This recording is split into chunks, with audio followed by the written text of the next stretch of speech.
Hello everyone.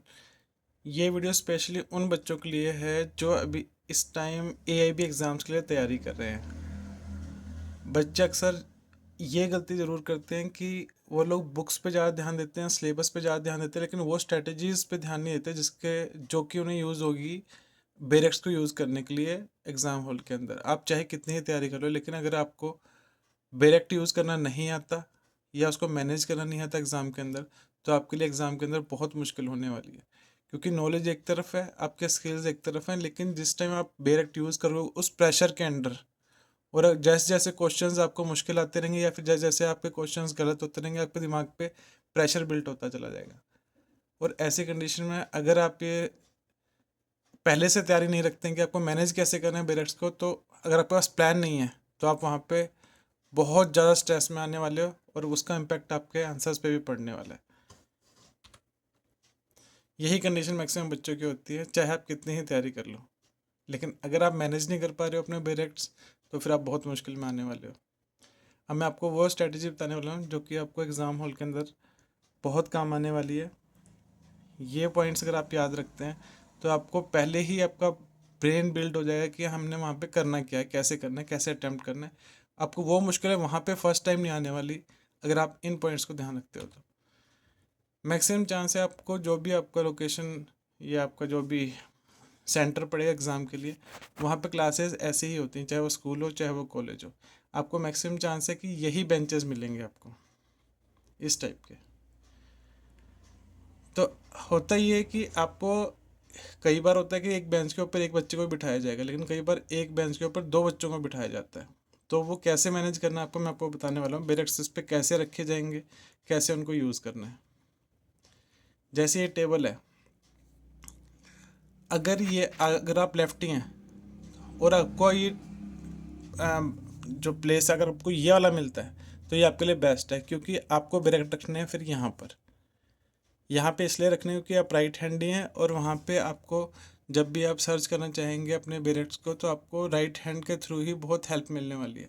अगर आप lefty हैं तो आपके लिए बेस्ट है कि आपको ये लोकेशन मिले और आप अपने बेरेक्ट्स को यहाँ रख पाएँ, क्योंकि लेफ्ट हैंड से ही आप प्रॉपर जिसे बोलते हैं यूज़ कर सकते हैं आप उसको बेरेक्ट्स को। क्योंकि वहाँ पे पूरा जो मैक्सिमम टाइम निकलने वाला है आपका बेरेक्ट्स को सर्च करने में ही निकलने वाला है, तो बार बार आपको वही काम हाथ हाथ वही काम आएगा जो कि आपका ज़्यादा एफिशिएंट है। तो अगर आप राइटी हैं तो आपके लिए ये लोकेशन बेस्ट है। अगर आप लेफ्टी हैं तो ये लोकेशन बेस्ट है। अब ये चीज़ हमारे हाथ में नहीं है कि हमें कौन सी लोकेशन मिलने वाली है। हो सकता है आपको राइटी को लेफ्ट वाला मिल जाए, मतलब हो सकता है। तो हमारे पास ही चॉइस नहीं होती, तो उस पोजीशन में क्या करना है मैं आपको वो बता रहा हूँ। अगर आप राइटी हैं, आप चाहे यहाँ पे बैठें चाहे यहाँ पे बैठें, कोशिश करिए कि बेरेक्ट्स आपके राइट साइड पे। अगर आप यहाँ पे हैं तो बेरेक्ट्स को यहाँ पे रखिए। अगर आप यहाँ पे बैठ जाते हैं राइटी होते हुए भी, तो हल्का सा यहाँ पे स्पेस रखिए और यहाँ पे बेरेक्ट्स को रखिए। मेन पॉइंट ये है कि अगर आप राइट हैंडी हैं तो अपने बेरेक्ट्स को हमेशा राइट हैंड पर ही रखिए।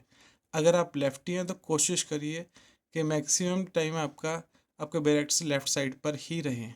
ये आपके लिए बहुत काम आने वाला है वहाँ पे। अब मैं आपको बताऊंगा कि आपको कैसे टेबल के ऊपर अपने बेरेक्ट्स को रखना है।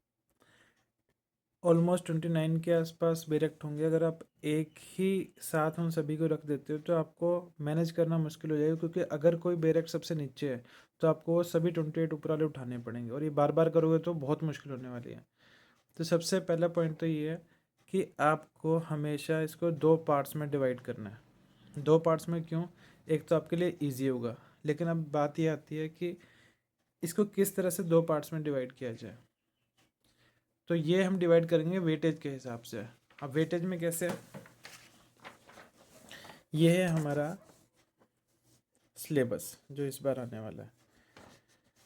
अब इसमें एक चीज़ नोटिस करिए, constitutional law 10 marks, IPC 8, CrPC 10, CPC 10, evidence 8 और फैमिली 8। इसके अलावा बाकी सब दो चार में ही कम में है, या फिर जैसे ये 8 है लेकिन इसमें मल्टीपल एक्ट्स हैं।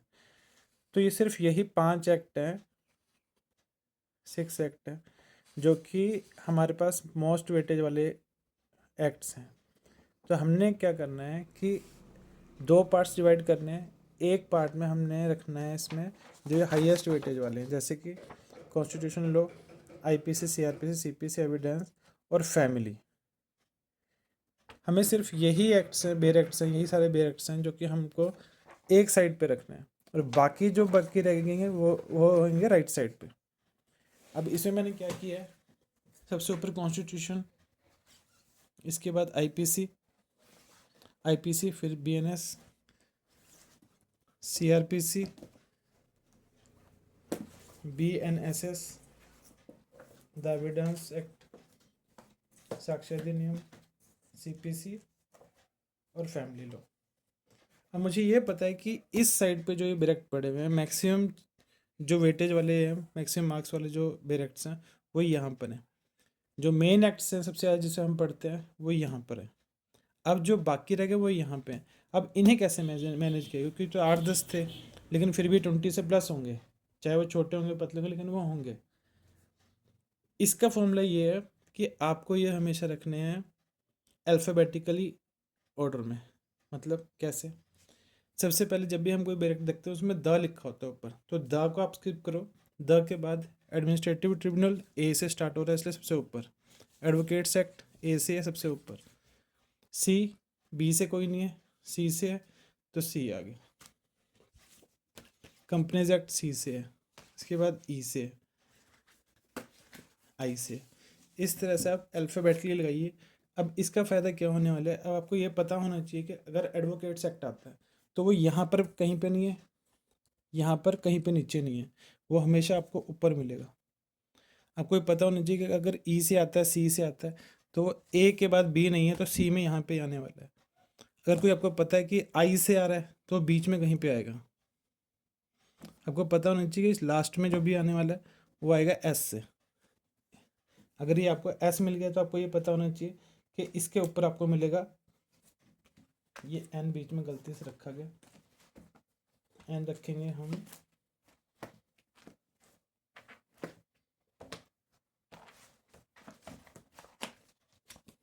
एम के बाद एन। अब इसके बीच में और कोई नहीं है, आर, इसके बाद एस। इस तरह से अल्फ़ाबेटिकली। अब आपको पता है कि ए से जेड के बीच में ये अल्फ़ाबेटिकली लगे हुए हैं। सीआरपीसी, सीपीसी वगैरह जो कि मेन एक्ट्स है वो यहाँ पर है, इंक्लूडिंग फैमिली लॉ। अब मैं आपको बताने वाला हूँ इनको यूज़ कैसे करना है।